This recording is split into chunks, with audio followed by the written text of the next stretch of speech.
term. He's 74 years old. He's had health problems. Why didn't he bow out gracefully, lay hands on whoever he wanted to see as successor, and, you know, right off into the sunset and sit on his porch and drink pina coladas or whatever he likes to drink, and give some new person, some fresh blood with some energy and some good ideas, the opportunity to start building seniority, because McCain's not going to be in that position forever. In fact, just statistically, I bet he won't live out a 6-year term. You know, he'll die in office like Teddy Kennedy did. His old buddy Teddy Kennedy. They'll be up together there in heaven or down somewhere else. I don't know. But I'm mystified. The only explanation I can give for McCain's running for a 5th term is ego. His whole sense of being is bound up in being. I'm John McCain. I'm a senior senator. I'm an important person.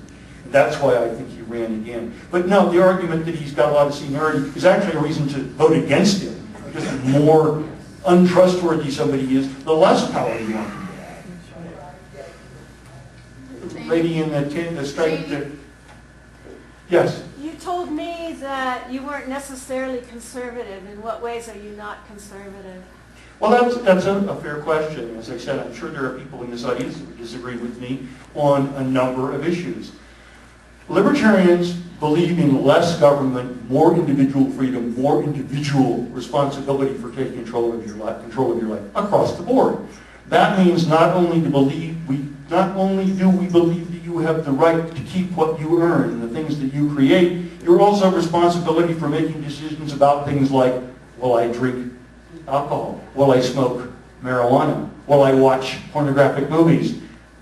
Whether or not I would do any of those things, I don't believe it's the role of government, especially at the federal level, to tell us how to conduct our personal affairs. I don't believe that government should restrict us from any activity that is not directly and obviously harmful for another human being. Government exists to protect us from aggression, whether the aggressors are, you know, the Nazis or the Russians or Al-Qaeda or, you know, the guy down the block who'll break into your house and steal your silverware. Government exists to protect our rights, our liberties, our property. It does not exist in the libertarian view to regulate our behavior unless we are committing an aggressive act against others. And a lot of conservatives believe, as I think the gentleman here in the dark t-shirt inferred, that a lot of conservatives, and I'm not trying to put words in your mouth, sir, but that government should, in fact, regulate certain forms of behavior because they are, quote, wrong or immoral or corrupt or whatever. And therefore, conservatives, many of them, are admirably consistent in the economic sphere. They say, well, the government shouldn't tell us who we can hire and what we can charge and where and when we can open a business and how much money we should keep and so forth and so on. But it really bothers me that the guy watches porn, so we should arrest him. Or it really bothers me that she smokes marijuana, so we should arrest her.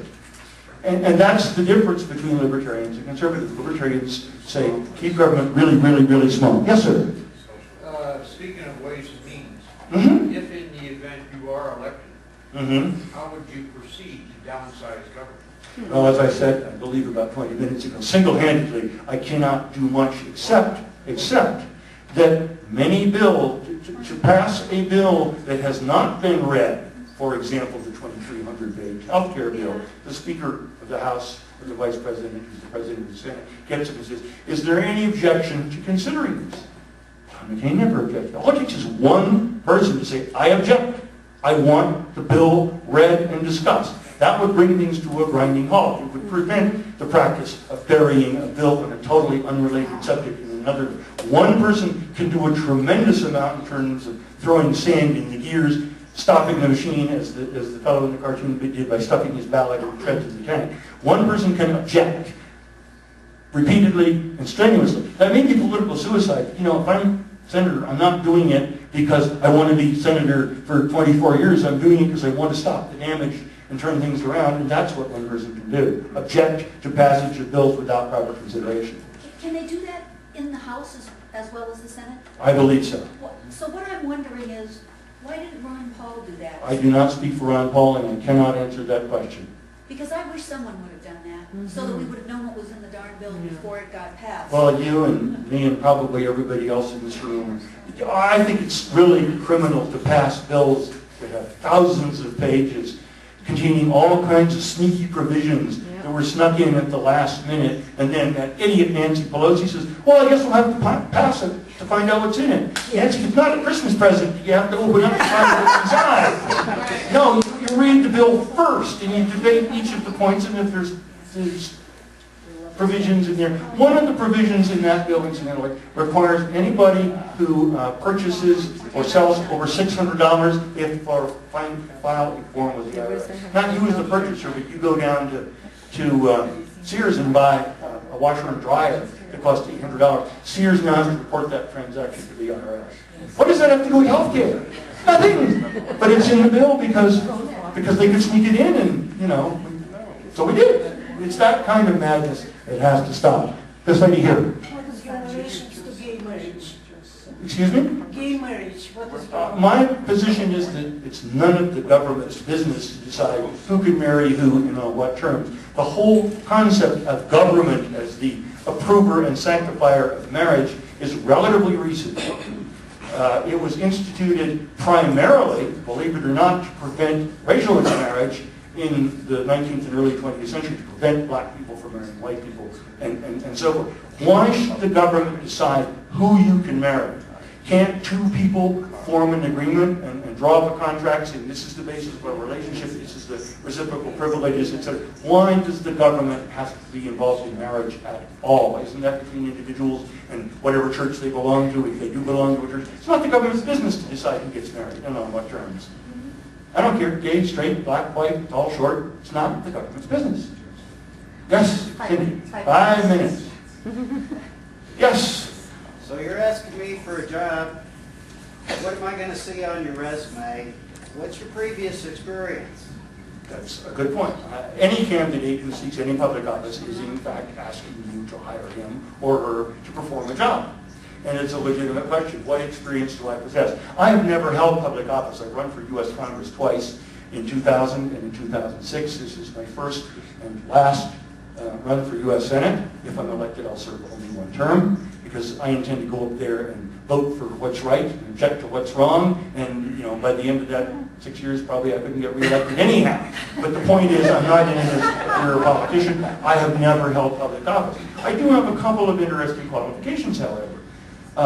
For what it's worth, I am the principal founder of the largest and most successful enduring third party in the United States. So I know something about politics, how it works, what it takes to build a political organization. This year we've got over 800 candidates nationwide. Over the years we've fielded thousands of candidates. We've elected people to city councils, small city regulatory positions like water board, things like that. We've had people elected to state legislature in, I believe, 3 states. We've never had anybody elected to Congress.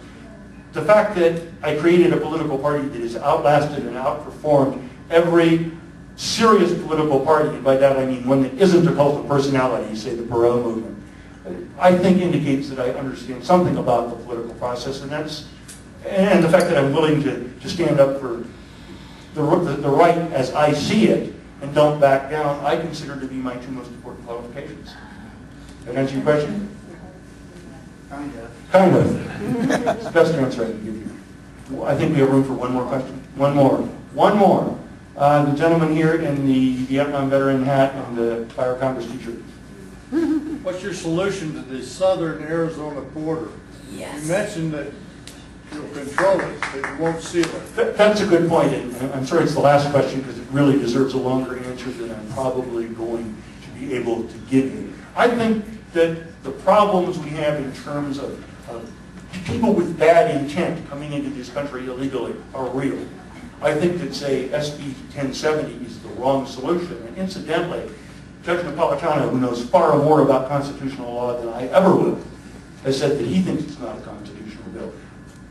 I cannot give you the details of his reasoning, but if you doubt me, look it up on the internet or watch a YouTube video of his program where he discussed that. By control the border, I mean, I think it's appropriate for us to have, say, the National Guard patrolling the border.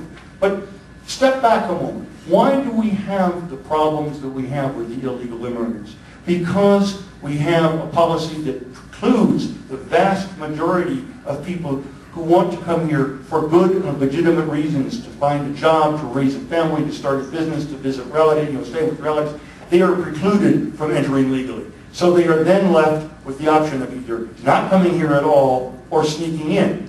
Compounding this problem, we have the fact that this country has instituted what I consider a truly insane policy, the so-called war on drugs, which gives the drug cartels opportunity to rake in billions and billions of dollars. When you criminalize something, you create an opportunity for wealth and power for criminal syndicates. If drugs were available by prescription to whoever needed them, whether, again, you or I would want those drugs or even think it's a good idea for people to use those drugs, when we make it criminal to use drugs, we drive those people into the arms of criminal syndicates.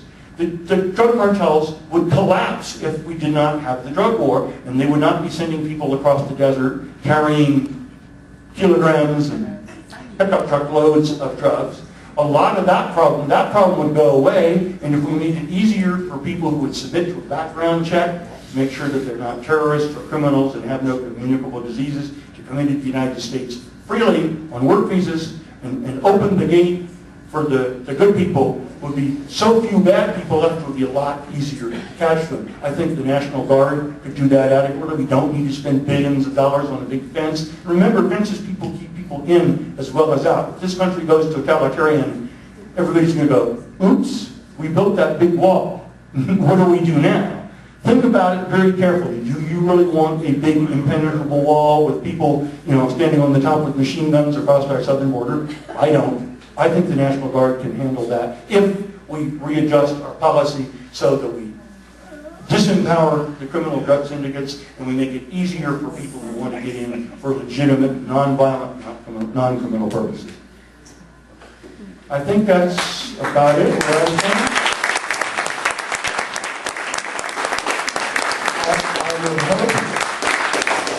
I'm not leaving tonight. I'm staying here at the hotel, so if any of you would like to converse with me after this evening's program is over, I'd be happy to talk to people one-on-one. I would like your votes, and I would appreciate any campaign contributions that any of you are willing and able to make. Thank you very much.